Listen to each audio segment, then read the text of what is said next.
Well, hey, I thought I'd put on my $3 shirt that's super, super ugly. I don't know what you think about it. It's pretty ugly, but it's very light and comfortable for when it's hot outside. I don't think I'd ever wear it out, but, wear it for videos where thousands of people are watching. It doesn't seem to make any sense. Um, just as a forward note, I'm so sorry to hear about everything that's happened in the UK recently, and that the UK is completely collapsed. And there's a nice little video I was hearing from their leader, and it's a real video. Yeah, and he basically, short end of the story from him is that, well, if you don't like it, the door is always open. I don't know what it really says when the leader of an empire is not the right word, used to be the case a long time ago. When the leader says, the door's open, you can always go. I don't know what you think about that. There's been a lot of stories come out of the UK, and that's not what this video is about, but yeah. I made a couple huge moves recently, and not literally moving, in my life, because actually I don't think, I know, a lot of people think that, well, I just sit in front of this camera and make videos, and then I'm all talk. I'm recovering from a really bad case of the flu, so I apologize that I've still done all my live streams, and I made several belts yesterday. Hey, check this out. I don't know if you can see these over here. I made 5 belts yesterday. I got just over 100 solid brass buckles. A few of them are solid stainless. There's $500 of buckles over here. These are the ones I was looking for nearly a year. There's 50 in this bag. There's solid brass. I was looking for this specific indestructible buckle. And after nearly a year of looking, because they existed nowhere, and I'm really good at finding stuff, one of my leather buddy gurus contacted a leather god at an entity, and they put in an order to India. And it's like, what happened to these buckles? Just this guy wants to order a lot of them. Not meaning me, but they wanted them. But anyway, if you're interested in a belt, these are the ones that I make. They're all hand cut like this, and made out of this. This is English tan, and that's called mahogany. But like this roll behind me is a $600 roll of leather. And it takes actually an amazing long time to make belts. I know this sounds like a commercial. It's really not. Trust me. But I don't just make talk. I've recently made a huge move in my life, and the people that I know that have really made it in real estate, a couple of which I've known for decades, really, they've been, hammering it into me that it's really, really important to have passive income. And I've known that and acknowledged it for a long time, but I didn't have the wherewithal or the means, and I still don't. But I made some moves, and it took me about 5 seconds, almost literally, when I listed 2 of my pieces of land up for rent. And now I'm a landlord. I've never been a landlord before. But I've drawn up contracts, and I have a couple of nice ladies. One's from North Carolina, and the other's a lady from Canada, but she's an American citizen now. She used to be a nurse. And they're both renters on my land, and that's really wonderful that that passive income will be coming in. I wanted to make some important points that I would have, say if I had $1,000 to my name 40 years ago, which I probably didn't, that if I'd known how important this information was, I would have paid it to know this. And I'll go over some points here, and they're really important, and if anything is wrong in this, I'd love for you to tell me, because I'm not. It's impossible to contradict this. Everybody's situation in life is different. Mine is certainly different than yours, but, I don't go out, and I don't eat out, and I don't party, and I don't do any of the normal fun things that other people do. So, life is about living, but we have to have balance in our life. This has happened to me in live stream and comments before. People in live stream would say, well, that land's costing you money. You spent all that money on land, the money that you made, from working 7 days a week, and I do have 3 jobs. No particular order. There's all the YouTube stuff that I do, and I do endless live streams, and their live streams are never monetized. I love listening to people that give me ideas and things to think about that I've not thought about before. It's like, well, I knew that, but I've not thought that people were interested in talking about that. So I get information from live stream, and I love talking with people. And then I do land investigations, and of course I do leather work, and I do some other odds and ends. But as far as getting back to land, the property taxes in Kentucky are really cheap. My 75-acre parcel up in eastern Kentucky was $90.12, I think. So way cheaper than basically any other state. So it's chump change. I can't get out of property taxes. People say, well, land patent. And you should look that up. It's like talking about unicorns or leprechauns. You can stick it in an LLC, but the short end of the story is people love to talk about it. It's like, well, do you own any land that you stuck in a land patent? Well, no. Why do I keep hearing from people that talk about this? They don't own land, and if they did, they've never been able to do that. You can go look it up online, but people say, why are you making any money off of the land? When I've been short, I've sold the trees off of the land. Barring a WW3, or complete and total collapse of everything, which is certainly possible, and of course there's nothing certain other than to pass away and to have taxes. Those are the only two certainties in life. All the land is worth, some of it's 4 times as much as I paid for it. So there's that. There are the trees that are on it, and they do selective timbering. It doesn't look like they came in and they just shaved the land and it's now ugly. And what I just did, because I know a lot of people think, well, you just sit there and he makes videos. You just lip flapper. And other than videos and live stream, I'm never talking with anybody. I don't even like to talk on the phone. Unless it's for more than, 2 to 5 minutes. That's about my max. And then it's like, we've already said what needs to be said. I don't care who it is. A family member. I don't want to talk on the phone. I can't stand it. And I never put it up to my ear. I always have it on speaker out in front of me. I know about putting up next to your head. I know about that. That's not the reason why. I don't like to talk. I'm the person that said most of my life that talk is cheap. Let's get to the point. People can talk all they want, but, let's see it. I don't care about talk. So I've done it. I've rented out in just the past week 2 of my properties. That's going to bring in, I'm not going to say how much, but it's really nice. If I were to live tight, which I already live tight, as far as my monthly bills, gas, water, electric, phone, cable, and satellite, and gasoline, and food, and also, too, yearly property taxes, and just general daily needs and stuff. Just those 2 rental properties is going to cover all of that. All my utilities, all my yearly property taxes, my food and my gasoline. I mean, that's really, really important. And it's also, like I said, it's going to pay for itself as far as the property tax. Property taxes on the land is really cheap. The one is actually here in town, and it is not cheap. Property taxes on this house are $1,200 a year. Property taxes on this piece of land that's in town that I've just rented out to that nice Canadian lady are going to be right at about $1,400 a year, which is not cheap, but I mean, Lexington area is not cheap at all. Took me 2 seconds, almost literally, not literally, but I mean, it took me 2 seconds from listing it. I just got onslaught. An avalanche of people wanting to rent out the properties.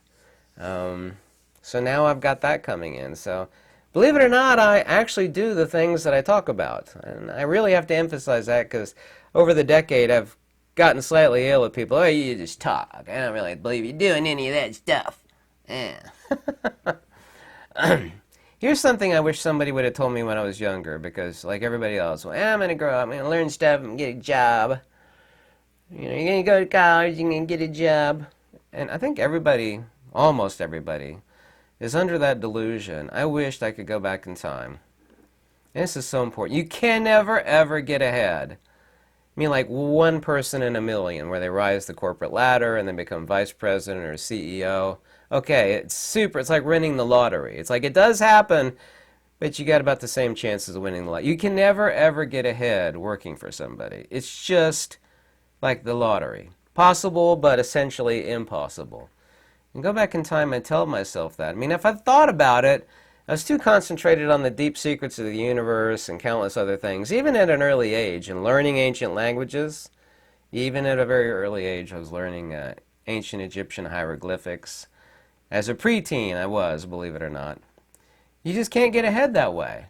And getting ahead doesn't mean, wealth. Not that that's a bad thing. I mean, only, someone that can't stand capitalism is against wealth. And I don't care about it either, except for the fact that it would offer me the opportunity to relax and not work 7 days a week.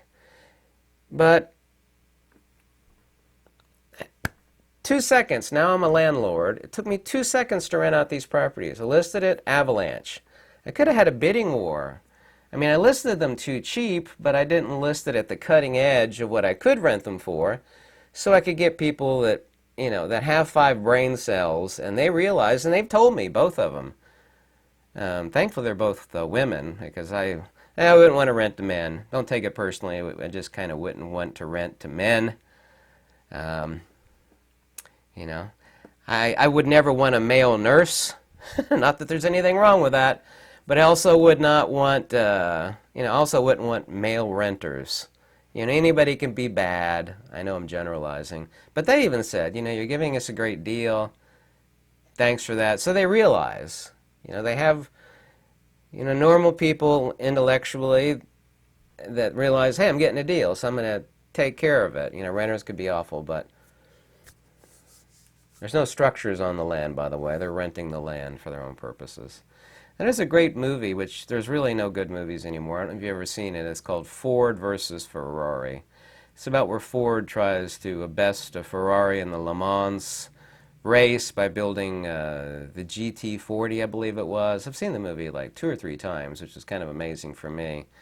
And there's a famous guy in there, and this apparently is true from Carroll Shelby, the famous car designer who talked with Ken Miles, who's a famous mechanic and driver. So not only was a master driver, he was a master mechanic. And he said, old Ford is going to, have us win it, and we got unlimited budget. We've got Ford money to make it happen. And Ken Miles told Carroll Shelby, that you can't make it happen because, they're going to despise you because you're unique. You think different. You're not like them. Ken Miles and Carroll Shelby were the both sort of unicorn people that did it on their own. They had visions. They were visionaries. They were designers. And they were experts in their own rights. And you're dealing with a corporate entity. And 3/4 of the way through the movie, Mr. Ford, Henry Ford II, was going to basically fire Carroll Shelby because they didn't win the first Le Mans that they entered. And the reason why is there's all these paper pushers and corporate suits that ruined the vision of Carroll Shelby. It's like, this is how it's going to happen, boom, boom, boom. They wouldn't let him do it. And then Carroll Shelby, basically gave a tongue lashing to Henry Ford II. Said, if you want to win, it's got to be my way. I can't have all these suits and intermediaries. Like I saw a red folder while I was sitting out in your waiting room, and it passed through 4 hands before it made its way to you. This corporatism, and I've dealt with it. I work for big entities. I'm not going to name them. They are fundamentally evil because, and I've talked about this endlessly before, they worship talismans. They worship sigils, excuse me. I said signals. Sigils and talismans. Corporate entities, logos. They are bowing down to, the gold-plated calf. The wooden calf that's covered in gold that, of course the story is probably untrue, that, Moses cast the 10 Commandments down at the heathens that were bowing down to the golden calf. Corporatism is exactly the same way. They're all bowing down to this lifeless, soulless idol. All corporatism is idol worship. They're all bowing down to this soulless entity. Just think of any large corporation and their silly logo. It's lifeless. It's a soulless beast. And it's the same mentality. Ken Miles told Carroll Shelby there in the restaurant, it's a great movie. Everybody should see it. It's really, really good. It's got a lot of, not only is it a great movie, it's got a lot of great messages through it, and it's mostly a true story. I think like 98% of it's a true story, with some embellishments to make it a good movie. Ken Miles told Shelby, he says, you know, they can't stand you because you're unique, you're different, you think different. They will do everything they can to destroy you. Invention, discovery, and brilliant insights have never ever come from corporations. They never have. They always come from individuals. Corporations are soulless entities. They're idols. They're soulless, brainless, unconscious idols. When you realize that, it's like, why would I ever work for them? It's better to live like a peasant selling widgets on the street than to wear a suit and work for these corporate entities. When people realize that, they wake up and their lives become so much better. I do work 7 days a week and I have 3 jobs, but I'm still quite happy that I don't work for, directly anyway, any big corporations. You know, I'm not under their thumb. And whatever collapses for me, I have other avenues to go into. And that's also, too, the reason why I diversified my life and renting these out. So now I'm a landlord. I'm going to try to see about putting water and power on one of my other properties, and when that happens, I can rent it out too. Never put faith in humans, or you can in family, but even then, no. There's a famous singer, I'm not going to mention his or her name, that slandered the divine against the little ones. I'm going to say little ones. And now this person is about that far away from Hades as far as what's going on with this famous singer. They slandered the divine. And there's so many people that look up to these people, and they hang their posters on the wall. And if you realized what they were into, and I've heard from people out in Hollywood, and I knew this was going on, but I've had top 10, I'm just going to say top 10 most famous actresses in the world, who used to talk to me all the time. And this gold-plated apple, which is not here anymore, I had this gold-plated plaster apple on the table, which she made. She's an artist. She likes to tinker in her spare time. She told me all of this. And who's the head of it out there? And like, I knew it, but now it's confirmed. If this person says it's true, it's true. Don't put faith, and faith is not really the right word, in fallible entities. I mean, we are and we should trust our families and our brothers or sisters. Not that I have any brothers or sisters, but don't put faith in these people. They are not your friends, and the things that they do behind closed doors are, I'm going to use the words lightly, slanderous to the divine. And rightly so, entities way above us. You could take your pick for words. I'm not going to use any specific words. People want to say angels or divas or asuras. I'm not interested in using any of those words. These people see that. They're not people. They see that, and actions are taken. This is always the case. Sometimes it takes the time, but it always happens. I've been around on this earth long enough to see it. And boy, have I seen it. There's some things I could relate to you that you would never believe. Sometimes in live stream, people say, you alluded to this before. Is that really true? Could you elaborate on it? It's like, yeah, I can, but I don't want to. It doesn't sound believable, and it's too fantastical, and yet it's real. Academia and peer review and consensus. I got a few emails recently, and I think it's from live stream, talking about the idea of the ether. I mentioned last night emphatically that the dendritic pattern, or the Lichtenberg pattern, of lightning, and everybody is familiar with it, is a dendritic pattern. You can type in Lichtenberg pattern. Is itself a proof of the ether. Now, there's been 1,000 different ideas upon the ether, most of which, of course, are illogical and irrational, but that, of course, is not a dismissal of the ether. Current so-called academia and science, vis-a-vis relativity and quantum, all of it together is atomistic. The ether has never been disproven or rejected logically or rationally. Neither did the Michelson-Morley experiment do that. There's only ever been 3 postulations for the entirety of the universe. One has been completely irrational materialism, just spontaneous manifestation, this Big Bang theory that the atomists came up with. The other one is Sky Daddy. And the other one is emanationism, which is logical and rational and sensible, and dialectic and retroductive analysis shows that it's the only truth in the universe. But these people of academia, and a famous one, he's in the Guinness Book of World Records as one of the smartest man alive. Somebody copy-pasted a screen grab because I made a video about his book half a year or so ago, and it's the most irrational, ludicrous, childish thing I've ever read. It's full of fallacies, ad hominems, bandwagon fallacies. It didn't upset me. It actually did just the opposite, because I don't care what people think about me. It made me feel wonderful. I felt super, super wonderful for like 4 or 5 days. Like, if this is the person that the world thinks is one of the smartest people alive, man, then what does that make me? I mean, I feel really, really good about myself. I mean, really, really good. It wasn't my opinion it was bad. I mean, it was demonstrably, objectively, and provably bad. I've read out actually what he wrote in live stream, and everybody else was laughing. That's childish and irrational. Yeah, but that's really what he wrote. It's a real screen grab. These are the people of academia. The same people you look up to, not necessarily you, in Hollywood, are the same people of academia. Well, I have a PhD, you know, how dare you? Relativity and the disapproval of the ether, of course, has already been done, and the universe is governed by things that's superficially irrational, but if you have a PhD, would you understand them?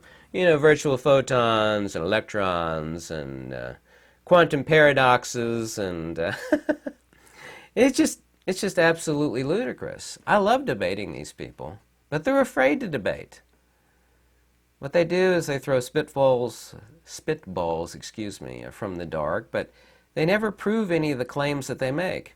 By the way, when you're ever debating somebody, never use these words, and I always point it out to other people when they use these words. Never use these words. I think, I feel, or believe. It should be irrational what people think, feel, or believe, because it is ultimately unimportant. And when people say, sorry, you feel that way, and that's happened to me on the phone, I'm like, no. We're not talking about what I feel. I'm talking about demonstrable, objective facts. You know, boom, boom, boom. Oh, it makes people so upset. Or someone says, I'm not going to argue with you. You always cut them right off mid-sentence after they use those words. I'm not going to argue with you. He's like, no. You're not going to argue with me because you can't. The facts, the logic, the reason does not back you up. You are afraid, and you know it. Whether consciously or unconscious, you are afraid to discuss this because the facts don't back you up. That's why you're not going to argue with me, because you cannot. It's not about pleasing people, it's about getting to the facts. It's never about me or you and what I think or feel or believe, nor yourself either. When people make claims, you say, hold up, you just made a claim. Where's your evidences or logic for that? Nobody does that. I do that. It's been 20 years since I've seen anybody use those words. You make a statement, boom, boom. Okay, I heard you make the statement. Where is the evidences or the logic behind it? Now, there's no objective proof for metaphysical statements, because there is no objective proof for that which is never objective by nature, but retroductive analysis and dialectic investigation can show something to be totally rational and logical. And people don't do that. There's absolutely 0 degrees of difference between corporate trash and the trash of academia. These are pseudo-intellectuals that have a piece of paper hanging on the wall behind them, or they wear a suit or the tie, or they have X number of followers, or they have X amount of money, or they have X title. Well, he's the CEO of corporate bada bing. What on earth does that have to do with facts, logic, and reason? Where's the evidences to back up any of the things that he said? You know, if he's right or she is right, prove it, or provide the logic for saying. People don't call people out. It needs to be done a lot more. It is happening more on the newest generation, which I don't know what the newest generation is, not Gen Z. There's a newer one. They're starting to call people out. These are the demons that try to drag me down and drag you down. Don't let them. There are people in life that want to hand up and those that want to hand out. When someone is at the bottom of a well or a pit, they either want to hand out, which is admirable, both on your part and on their part, that, you know, can Can you throw me a rope or just give me a little boost, stick your hand? Or they want to drag you in. Having lived in communist Russia, people complain about some people are on the bottom of the well, some people are on the top of the well. It's like you have every opportunity to get out of that well. But the other mentality, vis-a-vis Marx, and there's a great book, it's called Marx and Satan, about the true history of Karl Marx, by the way. They think everybody's at the bottom of the well and everybody's equally miserable, then that's commendable. And it's not. It's the worst of things, and everybody that praises it's never lived under that system. There's a lot of extremely less than noble people that never have to suffer under the yoke of the things that they advocate. These are like the people in Hollywood that don't believe that you have the right to protect yourself when they themselves are surrounded by a ring of highly paid individuals that are packing. Pew, pew, pew. Wait a minute, you got like 5 henchmen in sunglasses around you, but you're telling the average Joe that he doesn't have the right to preservation of thyself? What kind of hypocrisy is that? Why don't people call people out on that type of hypocrisy? A handful of people do, but not enough do. Lastly, I'd like to point out something on the pyramid of ignorance, and let me pause for a second and come right back. I'd like to talk about something called, something I came up with, and I have the image on my Facebook page. I'll upload a link to the picture here, and it's 4 levels I call the pyramid of ignorance, and it's something that unfortunately almost everybody is suffering from. At the very bottom, or the ground of the pyramid, is nothing. It's talismans, it's fantasies. 99.9% of the time, things that are either false or that don't exist. The next level is beliefs. It's the things that people believe. And you to believe what I believe, then I believe I don't like you. And if you don't believe the same thing I do, then I believe that you're my adversary. Right above that is faith. Well, I have things, belief in the things, hello. Faith, I'll edit that out. I have faith in the things that I believe, and I am my faith, okay? So there are these things at the base, which are nothing and fantasies, talismans and phantasms. And then we have the beliefs in those things, most of which are unreal and nothing. And above that's the faith, and everybody puts a lot of energy into their faith. Right above the faith, of course, is the energy, which is most of our lives spent being put into faith. And the faith is being put into things we believe, and the beliefs are in things that, for the most part, don't exist. And at the very top of the pyramid, kind of like instead of a pyramid crowned or tipped with gold, it's tipped with poo. And everything below is are the things and together that which I truly am. So everybody thinks they are these levels below the pinnacle of the pyramid. This is who I am. Okay, let's take a look at that. Right below the tip, we got the faith, and the faith is rooted in the beliefs. Well, first you have the energy. Right below that which I am is the things I put my energy into. And I put my energy into the things that I have faith in. Wonderful. And then your faith is founded or shored up by beliefs, which are completely irrelevant because nobody are or is their beliefs. And below that are things that don't exist. And if you look at most people's lives, 98%, unfortunately, this is the pyramid that, it just perpetuates bedlam, transmigration, and misery. It's relatively easy, not for most people, but it's relatively easy to deconstruct that entire pyramid. But people, unfortunately, are afraid. They think, well, I'm deconstructing that which I truly am. It's like, no, you're deconstructing that which you truly are not. This is why every ancient culture said that this world is upside down. They refer to it as an upside-down tree of heaven. The roots are up in the sky, and the fruits and the leaves are down below. Tell me, on my pyramid of ignorance, and I'll post it up in the community page and let people critique it, that I'm wrong on. This is, everything below is that which I am. Below that's what you put all your energy into, and below that is your faith. Your energy is dumped into your faith, and the faith is dumped into beliefs. I am these beliefs. I am my faith, and I put my energy into it. But the whole pyramid sits on top of a fantasy. Lies. Nonsense. Absolute jabberwocky nonsense. Now, these are the important things in life that college and schools don't teach us. They don't. So the most important thing they should teach every 6 months to everybody is that students, it's best to be a truth seeker in this world. Because you're pointed in the wrong direction and somebody corrects you, that's a good thing because you're now pointed in the right direction. And if you're pointed in the right direction and you're proven right, then that's great. But it's better to be proven wrong because now you've been corrected than it is to be proven right. But both have the exact same resultant effect. Because you're now on the right path. Like, no, this is why you're wrong. It's not why I think or feel or believe. Words that should never be used, once again. Never use the words I think, I feel, or I believe. You know, unless it's about your love, your cats and dogs, your children, that's all fine. This is an undeniable truth. Nobody teaches this.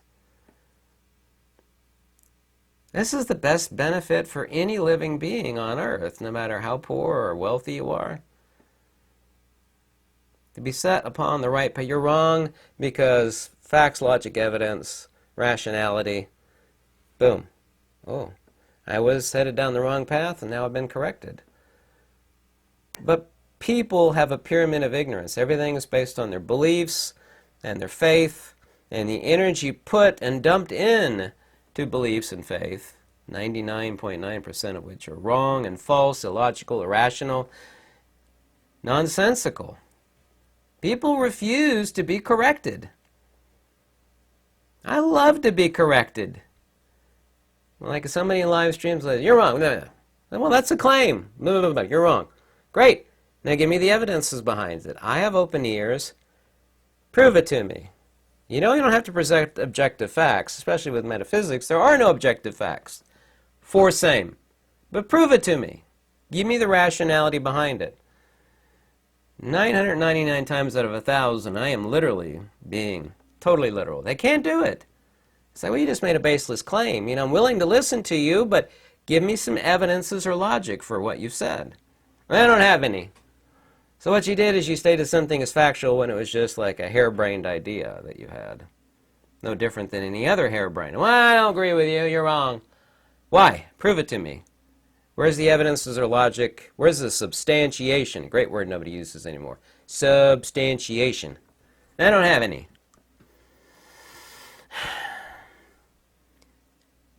This short video, and believe it or not, is short. If I had been, you know, this had been hammered into my cranium at an early age, and I had a sharp mind even at an early age, you know, I've been way better off than I am now. Way better off. You need to go to college. I did go to college. I hung out in the library. That's where I learned everything. Some people, which blows my mind, they'll read a whole book, like, that book was terrible. It's like, you had to read the whole book to realize that book was illogical, unintelligent. Yeah, I did. I read it. You really wasted a lot of time. And it only takes me 30 seconds, quite often less. I can go through a book, I know if the book's any good.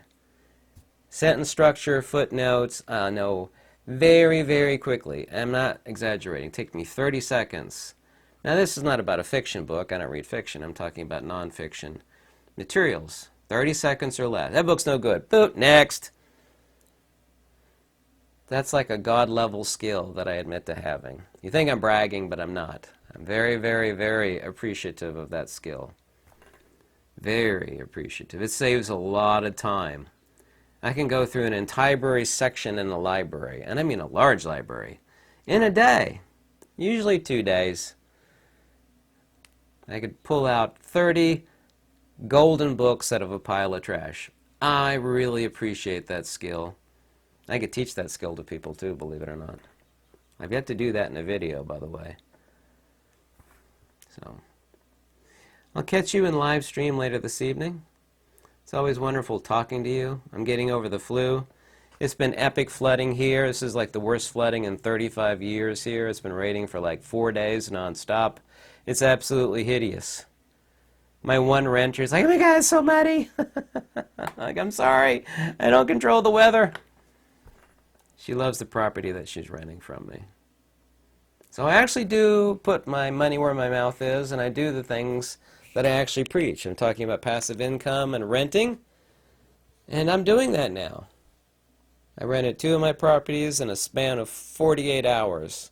I could have done a lot less than that, actually. People just, avalanche of people wanting to rent from me. Thanks for watching. I hope you have a lovely week.